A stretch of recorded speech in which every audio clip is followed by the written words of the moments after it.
Hello, welcome back to my channel. In this video, I'm going to do, this is a part 2, I think, of how to overwinter tropical plants. I did my last video 2 months ago, and I had showed how the Croton had lost all its leaves, and the leaves had just started coming back in, and we are now hitting almost early spring, very late winter to almost early spring.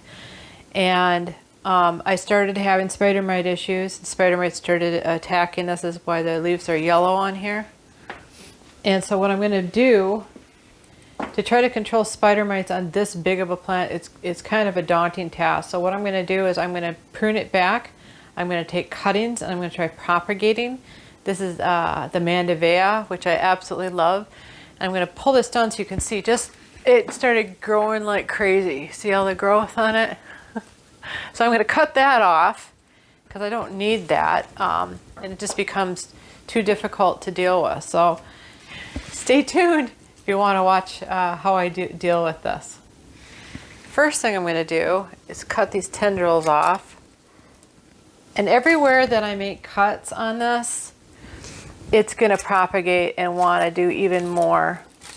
So I'm not going to hurt the plant at all, but I definitely need to get this growth out. It's covered in the possibility of spider mites, and I can't have that and try to revive this plant.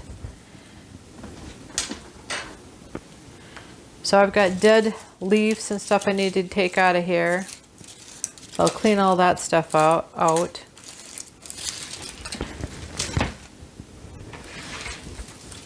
Some of these tropical plants are pretty expensive if you have to buy them every year, so to be able to overwinter is always a good idea if you can.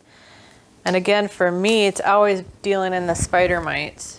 This thing had flowered and I let it flower, which I probably shouldn't have done. I should have deadheaded it. So I'm going to take these seeds off right now. I don't plan on using them.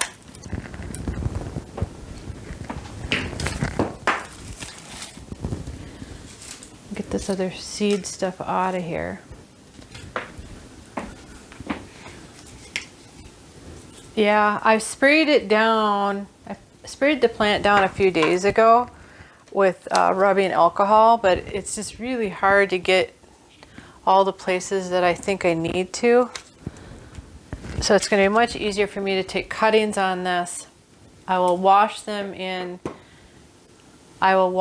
off in soapy water, and then I will plant them.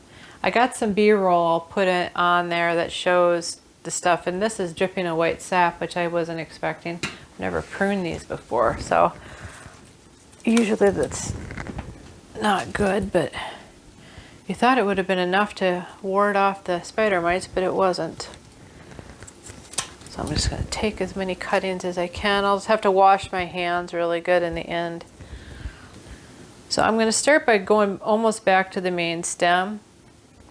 I'm going to be taking some softwood cuttings, which means it's green.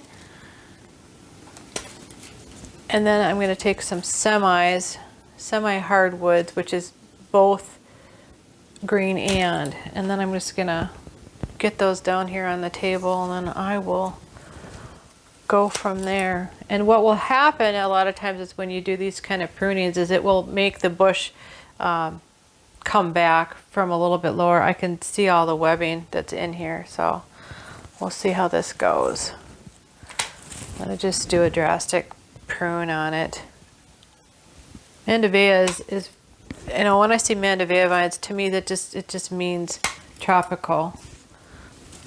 It's always devastating when you have a beautiful plant and you end up having spider mites or any other kind of insect come in and attack it. It's just always is kind of a bummer.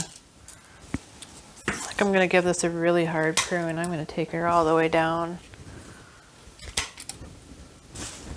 Give me some planting medium.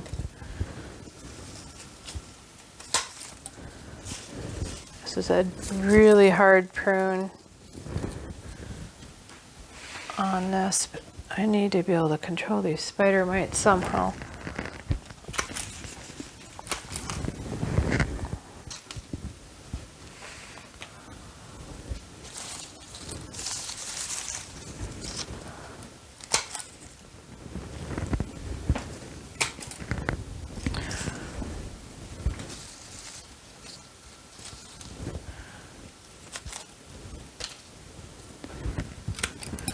lot of times the spider mites will hit the younger foliage first. They like that. You can see on some of these leaves where the color is it's just off color. And that was my sure sign that I had a spider mite issue. I'm just going to take some of these leaves off. So I've got some yellow leaves in here. There's flowers. It's just kind of a hot mess, so that one's starting to take off. But the other thing that I can do with this plant is I could take this up in the shower and give it a good shower just to try to, with some maybe soapy water on a washcloth to try to get the spider mites off too. I'll continue to hit it with some rubbing alcohol, which usually does really good. So I'm going to move this out of the way now. When it's overly flexible like this is too green, that is not going to work. But when you get to this point where you had these junctions, those are probably the better ones for taking cuttings. I'm going to prepare 2 propagation vessels. One is going to have this potting mix with extra perlite cut in that I'll just simply keep moist. I want it to be semi-deep. On the other one, I am going to use sphagnum moss. This is hydrated, and I basically take it and I squeeze the excess water out because I don't want it sopping wet. I just want most of that water out of it. I'm just going to create a layer in the bottom of this other propagation vessel, bin, container, propagation container. Again, squeezing the water out.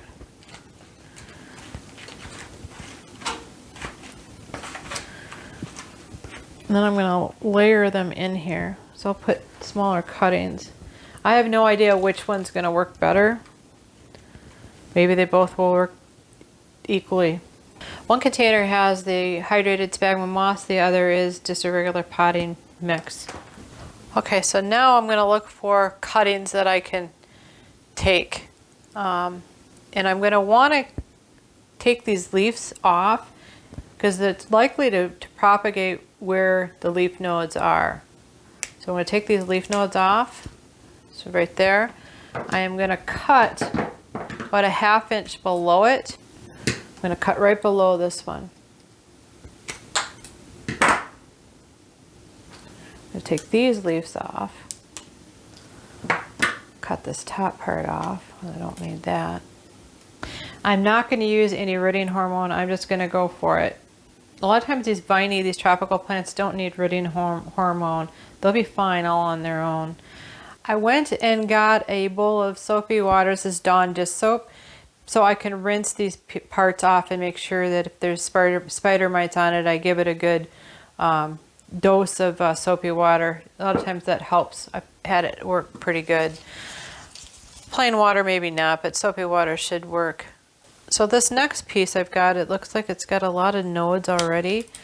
So I'm just gonna take that one, and all I'm going to do is swish it in this soapy water. That should help. And then I'm going to go right in. I'm going to go right in this potting medium.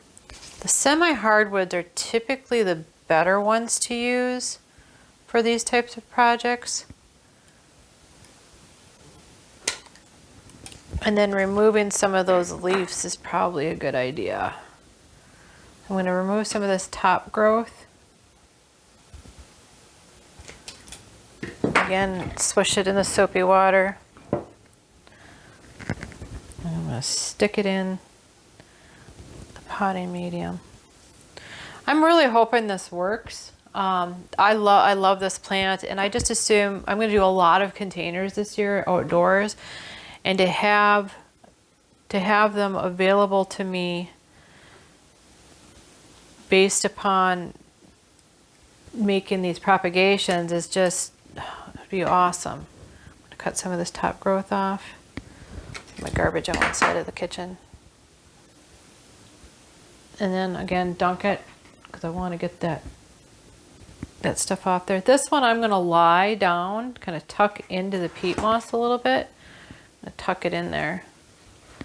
And hopefully it stays and it gets happy and grows me some roots. I'm gonna guess it might take 8 weeks before I see this, but we'll see. Maybe I'll get lucky and it'll happen sooner. So I have another one. Again, this is a semi-hardwood. I'm gonna cut over my trash that's over here.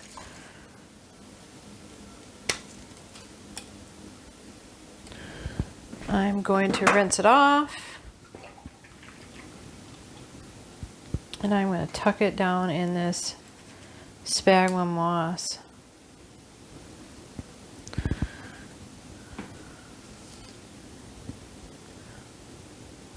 Yeah, this really green stuff is probably not a good choice. So I am going to take a cutting. This next one, I'm going to take the cutting. I got spider mites infesting this thing, but it'll be okay. I'm going to take the leaves off, the bottom ones off there. I'm going to cut right above this next node. I'm going to cut it right there. So you can see where the yellow leaf is. So I'm just going to pull that off. And there's like a dead branch from probably a flower. So I'm going to pull these bottom leaves off. Don't need those. Keep the top leaf. Dunk it in my soapy water. That one's broke, which is fine. Stick it down into the potting medium. And we're going to keep going. So I'm in zone 4. I'm close to Minneapolis, and right now we got a snowstorm. We had like 18 inches of snow, and then it melted down to 6 inches, and we got another 10 inches coming. But we're still in February, so it's late here.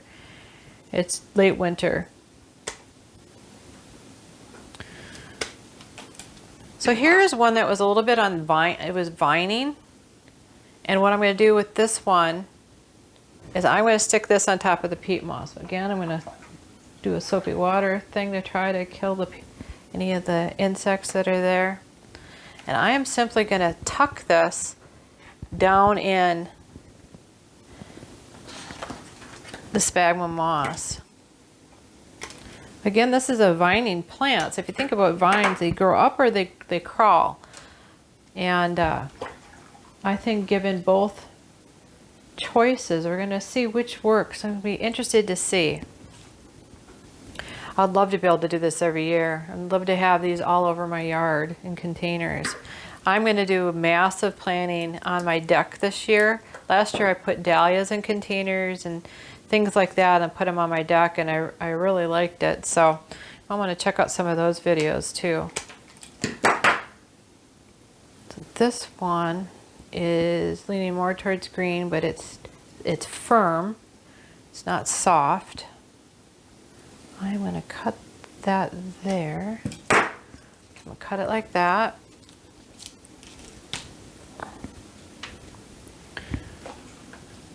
Rinse some of these off. And then I am going to, I think I need to take some of these leaves off. Usually when you're trying to get plants to root, they don't want the extra leaves on. So I'm going to cut the green leaves off. Take that one off too. And I'm going to stick this down in the potting medium.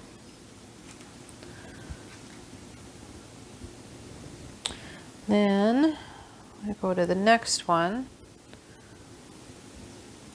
I really like propagating on my outdoor plants. I'm always propagating things. I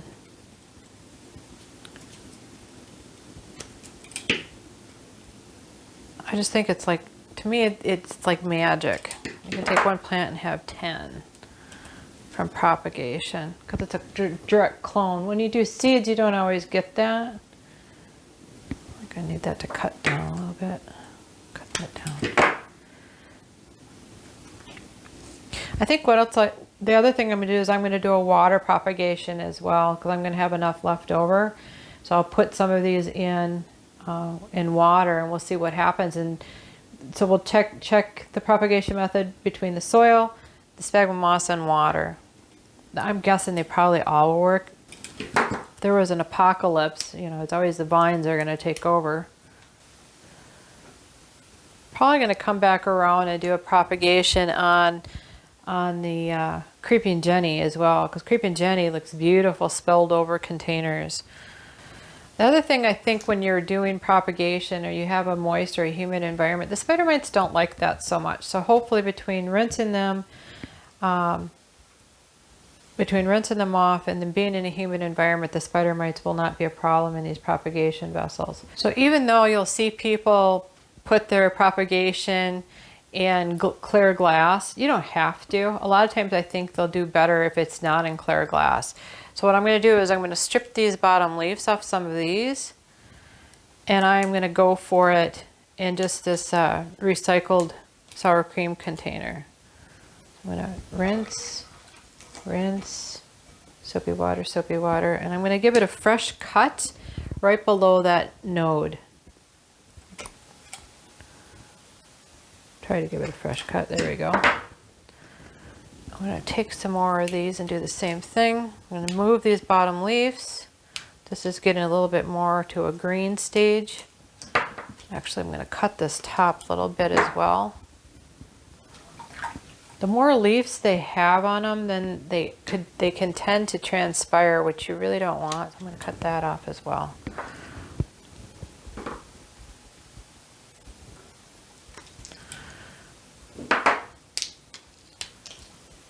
Again, just taking the bottom leaves off. Very simple. I'm going to rinse them with soapy water.